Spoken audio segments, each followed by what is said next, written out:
골로새서 제1장 9절로 12절까지 말씀입니다.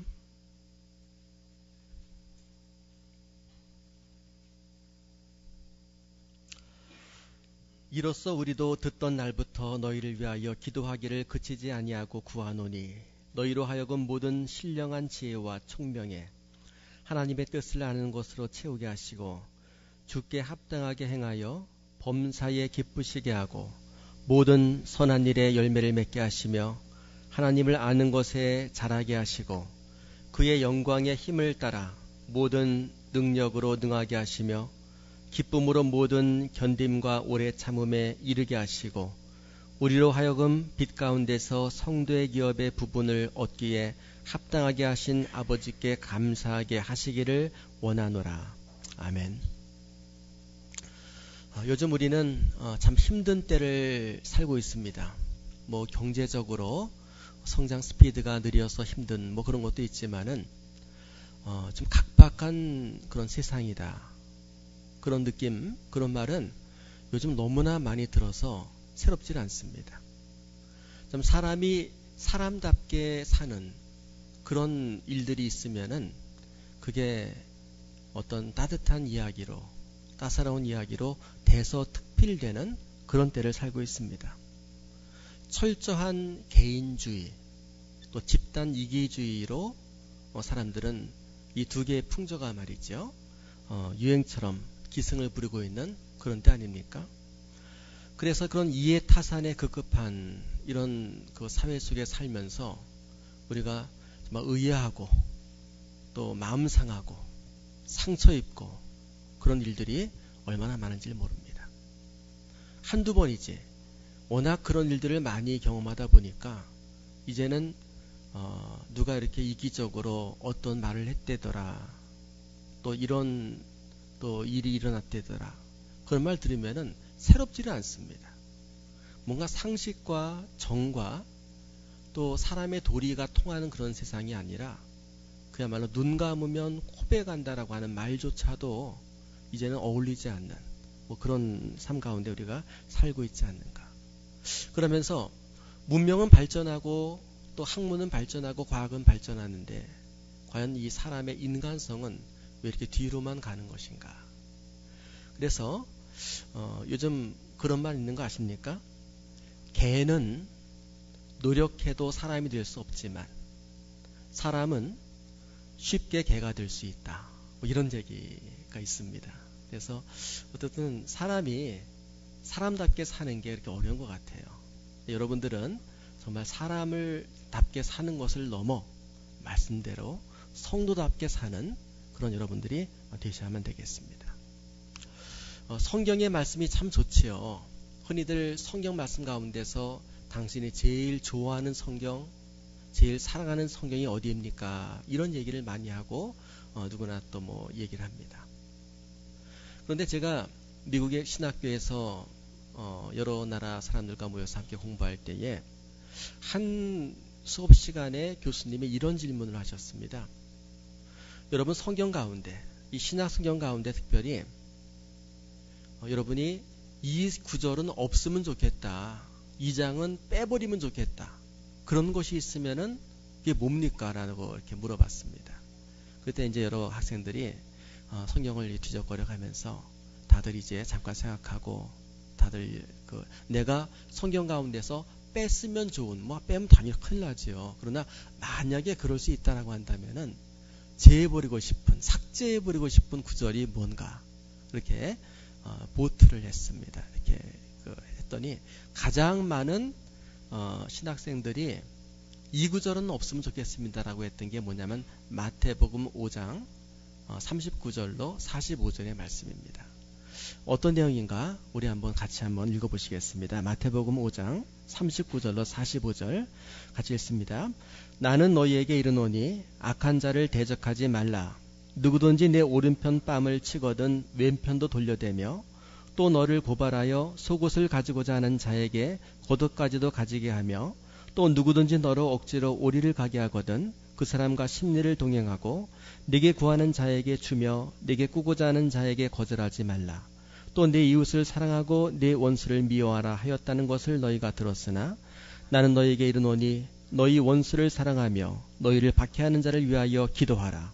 이같이 한즉 하늘에 계신 너희 아버지의 아들이 되리니 이는 하나님이 그 해를 악인과 선인에게 비추시며 비를 의로운 자와 불의한 자에게 내려주심이라. 여러분, 이 말씀을 왜 신학생들이 성경 가운데 뺐으면 좋겠는, 읽지 않았으면 좋을 성경으로 많이 지목을 했는지 그 이유를 아시겠습니까? 좀 해설해 드리면 그렇습니다. 39절 내용은요, 누군가 갑자기 다가와 뜬금없이 오른편 뺨을 때리면, 이 말은 뭐냐 하게 되면은 보통 사람이 오른손잡이 아닙니까? 뺨을 때리면 왼편을 때리게 되어 있습니다. 그런데 굳이 다가와서 오른편 뺨을 왼손으로 때렸다라고 하는 것은 중동 문화에서 왼편은 부정한 손입니다. 이게 볼일 보고 처리할 때 쓰는 손, 뭐 이런 겁니다.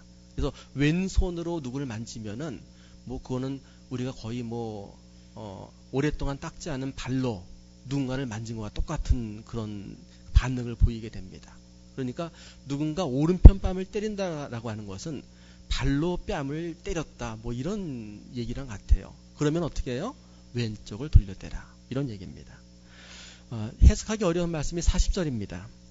40절 말씀 보게 되면은 속옷 때문에 속옷을 뺏으려고 어떻게 해요? 고소 고발을 하게 됩니다. 여러분, 속옷이 얼마나 되길래 그것으로 고발하겠습니까? 저는 이 말씀이 좀 해석하기 어려워서 제가 말씀을 준비하면서 검색을 해봤습니다. 비싼 속옷이 있다면 얼마나 될까? 그랬더니 키키드 몽파르나스라는 슬립이 하나 있습니다. 혹시 여러분 입고 계신 분 있으면 죄송합니다. 지금 보여주지 마십시오, 절대로. 근데 이 슬립에 대해서 이렇게 설명을 합니다. 심플하고 슬림하게 떨어지는 핏이 멋스러운 슬립. 가장 싼 곳이 어디냐면 인터파크 쇼핑몰입니다. 71만 3,400원. 아무도 안 놀라시네요. 아마 그 정도의 속옷이 아닌가. 그래서 이 속옷을 가지고 내 거라고 우기면서 고발장을 접수했나 봅니다. 그래서 이렇게 내놓지 않으면 고발하겠다라고 해서 내용 증명을 받게 되면은 어떻게 하라고 합니까? 그러면은 그 분명히 내 돈 주고 내가 인터파크에서 산 속옷인데 선물 받은 건데 그 속옷뿐만이 아니라 바지까지 벗어서 덤으로 택배로 보내주라 라고 하는 그런 말씀입니다. 좀 부담스러운 말씀 아닙니까? 원수를 사랑하라. 그리고 그들을 위하여 기도하라. 그리고 45절에 보게 되면은 정말 이 말씀은 꼭 뺐으면 좋겠지요. 이렇게 해야지만, 그래야 하나님의 자녀로 인정받을 수 있다 라고 하는 말씀입니다. 여러분들, 이 말씀이 부담되는 여러분들이 아니라 이 정도의 말씀은 능히 지켜낼 수 있는, 받아들일 수 있는 그런 멋진 삶을 사는 여러분 되시기를 주님의 이름으로 축원을 드립니다. 이렇게 멋지게 살려면은 여유가 있어야 돼요. 믿음이 깊어야 되고, 경제적으로, 건강으로, 자존감으로 이게 충실하고 부족함이 없을 때, 자신감이 있을 때에 이런 용서와 이런 멋진 삶을 살 수가 있다라고 하는 말씀입니다. 아무리 착한 사람도 사흘 굶으면 남의 집 담을 넘는다라고 합니다. 여유가 없으면 착하고 멋지게 살 수가 없는 거예요. 그러니까 성도답게 이 말씀을 빼버렸으면 나는 인생이 아니라, 이 말씀은 능히 나는 지킬 수 있는 그런 삶을 삽니다 라고 하는 멋진 여러분이 되시기를 주님의 이름으로 축원을 드립니다. 성도로서 이렇게 멋지게 살아야 되는데, 이렇게 살아야 되는 이유는 뭐냐 하게 되면은 원수를 위하여, 나쁜 사람을 위하여 이 정도 넉넉한 마음을 가지고 베풀며 넉넉하게 살 수 있을 때에 그 사람의 기도는 이제 자신을 위한 기도, 하나님의 사명의 성취를 위한 기도로 연결되고 이어질 수 있기 때문에 그렇다라고 하는 말씀입니다. 우리는 늘 하나님께 기도합니다. 기도할 때에 원수를 용서하지 않고, 남을 용납하지 않고, 나의 부족을 하나님께서 용납해 주시며 나에게 하나님께서 복을 주실 것을 구하는 그런 잘못을 범할 때가 많다라고 하는 말씀입니다. 먼저 기도의 자격을 갖추고 하나님의 사랑을 받은 자로서 그 사랑을 베풀며 삶을 살며 사랑의 하나님께 필요한 것을 구할 수 있는 그런 멋진 우리 새롬교회 성도들이 되어야만 되겠습니다. 오늘 바울은 오늘 본문 말씀 가운데서 이제 우리에게 기도문을 우리에게 보여주고 있습니다. 바울이 골로새 교회의 소식을 듣고 난 후에 마음이 아파 한참 고민하고 하다가 그 교회를 위해서 입을 열어 공식적으로 기도를 하고 있습니다. 오늘 말씀 9절에 보게 되면은 이로써 우리도 듣던 날부터 너희를 위하여 기도하기를 그치지 아니하고 구하노니라고 하면서 9절 하반절부터 오늘 말씀 12절까지 바울의 기도문입니다. 이 기도문은 골로새 교회를 향한 바울의 기도문입니다. 그럼 바울이 그 교회 성도들을 향해서 어떤 기도를 하고 있는가? 기도의 내용을 몇 가지로 우리가 살펴보겠습니다. 첫째로 하나님의 뜻을 이해하는 지식이 골로새 교인들에게 완전히 채워지기를 구하고 있습니다.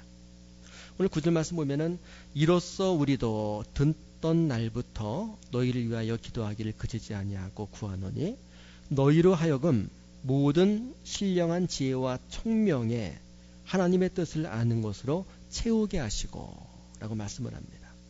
하나님의 뜻을 아는 것, 하나님의 뜻을 이해하는 것은 쉽지 않습니다. 과연 하나님께서 나를 이 땅에 왜 보내셨는가? 내가 오늘 어느 인생의 좌표 가운데 서 있으며 어디까지 가야 되는가라고 하는 하나님의 나를 향하신 뜻을 이해하는 것, 그리고 오늘 하나님께서 내게 조성해 주시는 이 환경을 감사하는 것은 신앙의 깊은 내공이 있어야 가능한 일입니다. 바울은 바로 골로새 교인들이 다른 것은 몰라도 그들을 향하신 하나님의 뜻을 정확히 오해 없이 이해하는 그런 성도들이 될 수 있도록, 그렇게 그들의 신앙적인 지식이 자라도록 바울은 간절히 기도하는 것, 이게 그의 기도의 내용의 첫 번째입니다. 바울은 특별히 여기서 그들이 하나님의 뜻을 이해하기 위하여 필요한 두 가지를 구하고 있는 것을 알 수 있죠. 첫째 뭐냐 하게 되면은 모든 지혜를 구하고 있습니다. 오늘 우리 개역 개정 성경에는 번역이 좀 잘못되어 있습니다. 형용사와 명사가 어긋나서 되어 있는데 정정하면 그렇습니다. 첫째 구하는 것은 모든 지혜로, 원문에 보게 되면 파세 소피아라고 되어 있는데 all wisdom. 성경에서 말하는 지혜가 뭡니까? 성경에서 말하는 지혜는 하나님을 아는 것입니다. 하나님께서 세상을 만드신 창조주임을 아는 게 지혜입니다. 그 하나님께서 인간의 몸을 입고 이 땅에 오셔서 구세주가 되셨음을 아는 게 지혜입니다. 그 구세주를 통해서 하나님의 영원한 나라에 들어가 영원히 살 수 있음을 확신하고 아는 게 이게 지혜입니다. 이런 모든 지혜를 창조주 하나님에 관한 지혜, 구세주 예수님에 관한 지혜, 또 성령님과 영원한 천국의 영생에 관한 십자가의 구원의 도리를 아는 이 지혜를 골로새 교인들이 갖기를, 그들이 가득히 차기를 구하고 있습니다. 두 번째로 뭘 구합니까?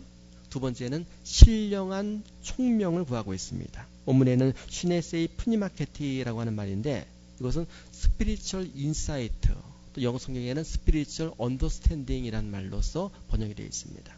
한마디로 영적인 통찰력입니다. 이 영적인 통찰력이라고 하는 것은 성도가 이게 있어야 하나님의 뜻을 이해할 수가 있습니다. 영적인 통찰력이 없이는 우리가 하나님의 뜻을 오해하게 되지요.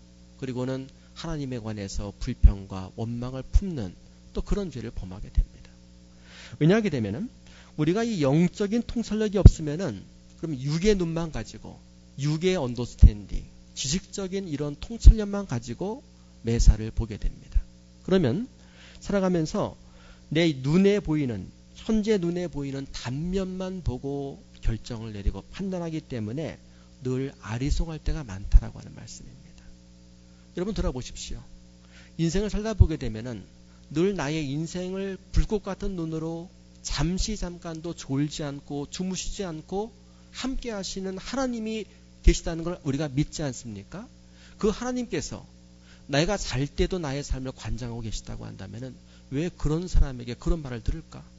왜 그런 장소에서 그런 황당한 일을 경험하게 될까? 우리가 아리송할 때가 있지 않습니까? 왜 결과가 이렇게 나오는가? 오랫동안 기도했는데, 오랫동안 공들였는데 왜 이렇게 무너져 버리는가? 왜 이렇게 손해보고 파괴되는가?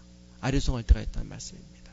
그러나 이것은 영적인 통찰력이 부족할 때에, 육의 눈만 갖고 봤을 때에 우리는 오해하고 불평하고 아리송해 한다라고 하는 말씀입니다. 그러나 신령한 총명으로 바라보십시오. 신령한 총명은 뭡니까? 종합적으로 보는 겁니다. 길게 보는 겁니다. 어디까지? 사후세계까지. 영원히 하늘나라에서의 관계까지 보면서 오늘의 이 날카롭고 불편하고 까칠한 단면을 바라보기 시작하게 되면은 마음이 달라집니다. 아리송한 게 아니라 그야말로 모든 불편한 현실과 상황 속에서도 감사의 고백과 찬양을 할 수 있는 성도가 되는 것입니다. 오늘 우리 뉴라이즈 프레이즈 찬양팀과 함께 찬양할 때에 예수 하나님의 완전한 사랑, 이런 찬양을 반복해 불렀습니다. 여러분, 여러분을 향하신 하나님의 사랑은 완전함을 고백하시고 감사하십니까? 아니면 하나님 왜 이래요 나한테? 나에게 미운 털이 있어요 라고 삐져서 불평과 원명 속에 아리송하게 있냐라고 하는 말씀입니다. 하나님의 사랑은 완전함을 아시고 이 신령한 총명이 여러분에게 가득하게 되시기를 주님의 이름으로 축원을 드립니다. 불편하지요. 이해가 안 가지요. 아리송하지요. 교회 가기 싫지요. 성경 피기 싫지요. 무릎 꿇고 기도하기 싫지요. 그러나 하나님의 사랑은 영적인 통찰력으로 바라보면은 감사할 따름입니다. 완전하다라고 하는 말씀입니다. 지나보십시오. 두 번째로 바울의 기도의 내용이 뭡니까? 모든 일에 있어서 하나님께서 기뻐하실 선한 열매를 맺기를 구한다라고 하는 말씀입니다. 열매 있는 삶.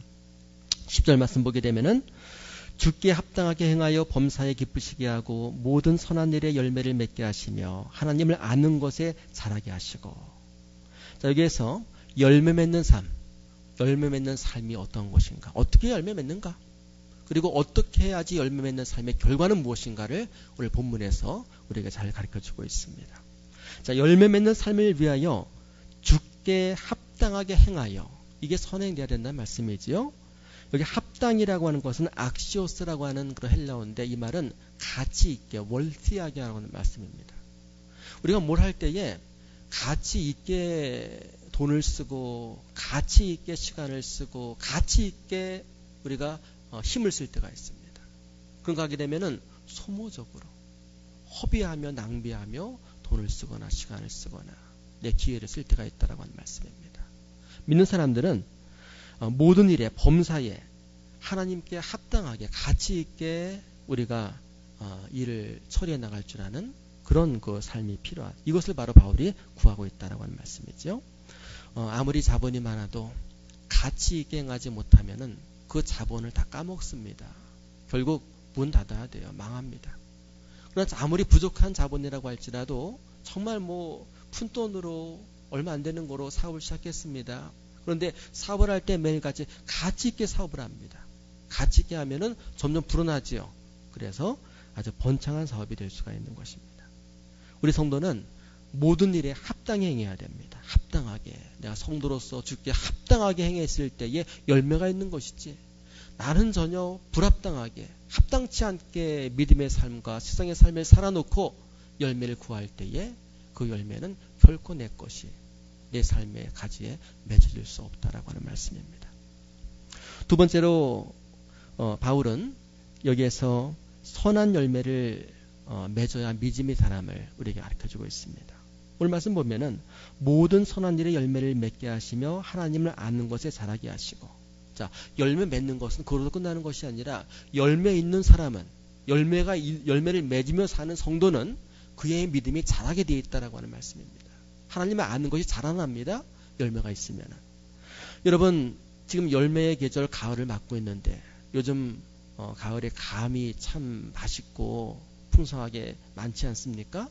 저는 이 감을 볼 때마다 열매를 생각하게 됩니다. 여러 가지 과일들이 많이 있지만은 저는 감을 보면은요, 그렇게 열매구나라고 생각이 됩니다. 그런데 열매가 나의 삶 가운데 있느냐? 올 한 해 내가 봄, 여름, 가을 겨울을 지나가면서 내가 올 한 해 열매 맺는 2012년을 보내고 있는가? 아니면 열매는 없고 빈 쭉정이만 있는 그런 삶을 살고 있는가? 라는 말씀입니다. 쭉정이밖에 없는 그런 결과, 열매가 없다라고 한다면은 이 본문에 의한다면 이유가 뭐예요? 합당히 행하지 않았기 때문이다라고 하는 말씀입니다. 합당히 행했다라고 하는 것은 성도로서 예배에 합당치 못했고, 예배 생활을 합당하게 못했고, 성도로서 기도 생활 합당히 못했고, 성도로서 봉사생활 합당히 못했고, 성도로서 서로 교제하는 삶 합당히 못하고 했을 때에 열매는 기대할 수 없다라고 하는 말씀입니다. 그러나 참 감사한 거는 간만 보고 감사하는 것이 아니라 요즘 우리 교인들의 삶을 기도하면서 한 사람 한 사람 그의 형편을 제가 아는 대로 놓고 기도하면서 참 하나님께 감사한 것은 그래도 우리 교인들 중에서 기본이라도 열심히 하려고 노력했던 분들, 기본이라도 했던 분들이요, 예배의 기본, 각종 성경 공부의 기본, 기도의 기본, 봉사의 기본, 교제의 기본, 뭐 다 똑같이 우리가 대한민국 국민으로 입장 사는 거 아니겠어요? 그런데 우선순위를 바꿔서 성도로서 합당한 삶, 이거 먼저 분명히 했던 사람들, 뭐 그렇게 제 눈에 보여지고 인도된 사람들은 그래도 각종 그들의 삶 가운데 열매가 있음을 하나님께 참 감사합니다. 하나님은 정확한 분이시구나. 합당하게 살면 열매를 맺게 하시는 분이시구나. 이 씨뿌림의 성경 전체에 흐르는 신앙의 원리를 깨닫고 감사한다라고 하는 말씀입니다. 바라긴 여러분들 합당히 행하는 그런 성도가 되시기를 주님의 이름으로 권면해드리고 축복해드립니다. 하나님의 말씀에 순종하십시오. 합당하라고 할 때 이 합당치 못하면 학생도 그렇잖아요. 학생으로서 합당하게 학생의 본분을 충실하게 되면은 성적 잘 나옵니다. 결과 좋습니다. 그런데 학생으로서 합당치 않게 생활해 놓고 그리고 좋은 대학 가기를 바란다라고 한다면은 그거 어떻게 해요? 부정행위 통해서 밖에 못 가지 않아요? 통하지도 않는 때인데 하나님은 우리가 어떻게 부정행위로 속일 수가 있습니까? 합당하게 매일의 삶을 살아갈 수 있는 여러분들 되시길 바랍니다. 오늘 말씀에 합당하게라는 이 말씀이 나오는데 오늘을 보게 되면 좀 다른 말씀이지만은 그러나 개역성경은 같은 말로 기록되어 있는 말씀이 또 있습니다. 12절 보게 되면은 12절 말씀 한번 같이 한번 읽어보시겠습니다. 우리로 하여금 빛 가운데서 성도의 기업의 부분을 얻기에 합당하게 하신 아버지께 감사하게 하시기를 원하노라. 자, 합당하게란 말이 또 나오지요.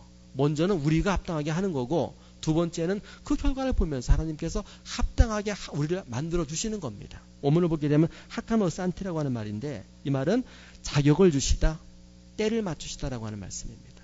자, 하나님께서 누구에게 자격을 주십니까? 누구에게 행복한 가정의 자격을, 누구에게 좋은 직장의 자격을, 누구에게 좋은 어떤 남을 위해 봉사할 수 있는 기회, 일의 자격을 누구에게 하나님이 그 자격을 주냐라고 하는 말씀이죠. 모든 게 자격이 있는 거 아니겠어요? 건강도 자격, 또 물질도 자격, 기회도 자격, 행복도 자격입니다. 뭐 자격 찍고 있는 것은 아니지만 그건 뭐 누릴 만한 사람이 누리는 거 아니겠어요? 자기 분복 아닙니까? 하나님이 왜 누구에게 복을 받을 수 있을 만한 그런 컨디션을 허락해 주시냐라고 하는 말씀이죠. 그것은 합당하게 한 사람에게 하나님은 그를 합당하게 만들어 주신다라고 하는 말씀입니다. 어떻게 해요? 성도의 기업의 부분을 얻기에 합당할 수 있도록. 성도의 기업의 부분이 무엇입니까? 이것은 때를 따라서 하나님께서 합당하게 허락해 주시는 자격입니다. 하나님은 때를 따라 주십니다. 한꺼번에 미리 다 주시는 것이 아니라 어느 일정 기간 동안의 인내와 연단과 참음과 기다림의 과정을 지나서 하나님의 적절한 때가 되면 하나님은 주십니다. 여호수아서 12장에서 21장까지 보게 되면은 이스라엘 12지파가 기업을 분배받는 그 장면이 나옵니다. 이제 모세의 뒤를 이어서 이스라엘 백성을 이끌고 요단을 건넌 여호수아가 나이 많아 늙어 죽게 되었습니다. 그때에 그가 죽기 전에 내가 할 일은 이거다 라고 생각하면서 한 일이 뭐냐 하게 되면 땅 분배입니다. 이제 점령한 이 가나안 땅, 하나님께서 그 이스라엘 12지파에게 준 가나안 땅을 누구에게 줄 것인가를 분배를 해야 됩니다. 분배를 하는데 그 분배하는 장면이 여호수아 12장에서 21장까지 나오는데 거기 보게 되면 그 12지파, 기업의 분배를 받는 12지파가 어떤 지파입니까? 지난 40년 동안 광야의 삶 가운데 인내했던 사람들, 참고 낙오되지 않고 믿음을 지키며 요단을 건넌 사람들만 그 분배에 참여할 수 있다라고, 그 자격을 얻었다라고 하는 말씀입니다. 여러분도 우리가 믿음의 삶을 살면서 열심히 살지만 합당하게 살아야 됩니다. 합당하게 살았을 때에 하나님께서 합당하게 열매 맺도록 성도의 기업의 부분을 우리에게 얻는 자격을 허락해 주실 줄도 믿고 늘 합당하게 살기 위하여 내가 불합당한 부분이 나의 삶 가운데 있는가?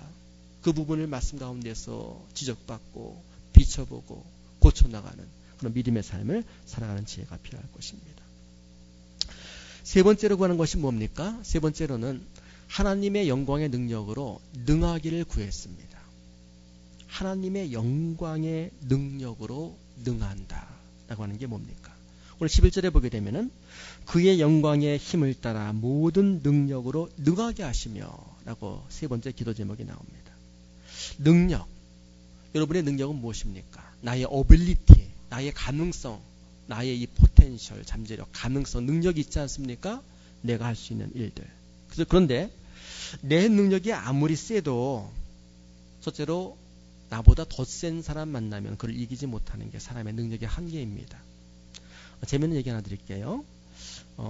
이제 어느 여고 동창 모임이 있었습니다. 아줌마들이 좀 모였는데 거기에서 늘 만나기만 하면은 자기 자랑만 열심히 하는 그런 이제 그 동창생이 하나 아줌마가 있었습니다. 그분이 한번 모여서 이렇게 얘기를 합니다. 아 얘들아 우리 남편이 나 오늘 동창회 간다 그러니까 에쿠스 뽑아줘서 타고 왔는데 근데 컬러가 마음에 안 들어. 다른 사람들 이막 나왔겠죠? 그럴 때 또 이어서 얘기를 합니다. 근데 저 앞에 세웠던 저 빨간 저 모닝차는 누구 차니? 참 앙증맞고 귀엽다. 내 딸한테 사줘야 되겠다. 누구 거니? 썰렁해졌죠. 그때 한 아줌마가 그 말을 받습니다. 그건 내 거야. 얼마 전에 남편이 벤츠를 사줬는데 덤으로 줬어. 난 필요 없는데 네가 사가. 그래서 그 아줌마는 할 수 없이 한 말이 있어서 그 차를 사가지 갔다라고 합니다. 그리고 이혼당했다 그러죠. 여러분들 이게 뭡니까? 결국은 아무리 내가 센 척해도 나보다 더 센 사람이 있다라고. 이게 세상이란 말씀이죠. 또 우리 사람들은 아무리 능력이 있다라고 할지라도 자연을 이기지 못합니다. 자연 앞에, 흐름 앞에 누가 맞설 수 있냐라고 하는 말씀이죠.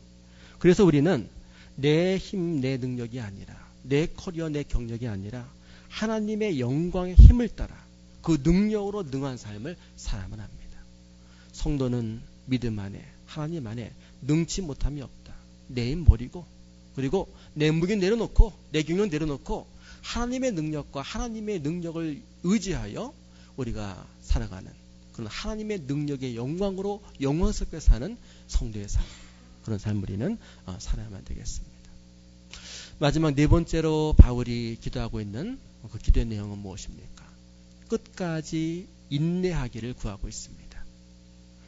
이 말씀 11절 하반절 보면은 기쁨으로 모든 견딤과 오래 참음에 이르게 하시고 라고 하지 않습니까? 한마디로 뭐예요? 인내입니다. 어디까지? 끝까지 마지막까지 참고 인내할 것을 바울이 마지막으로 구하고 있다라고 하는 말씀입니다.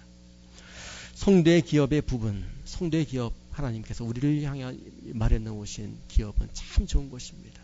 그런데 그건 누가 얻습니까? 죽도록 충성하는 자가 생명의 멸류관을 얻습니다. 끝까지 견디는 자가 얻는 것이 하나님의 은혜요, 열매요, 복의 분복이라 라는 말씀입니다. 바라기는 우리 새롭게 성도 여러분은 오늘 말씀대로 어떤 상황이든지 간에 기쁨으로 모든 견딤과 오래 참음으로 이룰 수 있는 여러분 되시기를 주님의 이름으로 축원을 드립니다. 여러분 앞뒤 주변에 계신 분들과 오늘 이 말씀 마치면서 이런 축복의 인사를 한번 나눠보시길 바랍니다. 끝까지 인내하시길 바랍니다. 자, 하고 싶으면 하지 마시고요. 옆에 있는 분 이뻐 보이시면 끝까지 인내하시기 바랍니다. 여러분 새롭게 성도 여러분들 끝까지 자리를 지키십시오. 끝까지 인내하십시오. 그러할 때에 열매와 제비 뽑는 그 순간, 그 영광의 날에, 그 빛의 날에 나에게도 뽑을 성도의 이 분깃이 주어짐을 믿고 끝까지 인내하는 여러분 되시기를 주님의 이름으로 축원을 드립니다. 우리 잠깐 자리에서 일어나셔서 오늘 말씀 묵상하시면서 오늘 말씀 가운데 특별히 나의 마음을 터치하시고 내게 은혜가 됐던 말씀이 어떤 말씀이었는가 한번 귀를 기울여 보시길 바랍니다. 눈을 감으시고 오늘 함께 나눈 말씀 가운데서 나에게 필요한 말씀, 내가 꼭 갈무리하고 내 삶에 적용해야 될 말씀이 있다면 결코 그냥 한 귀로 듣고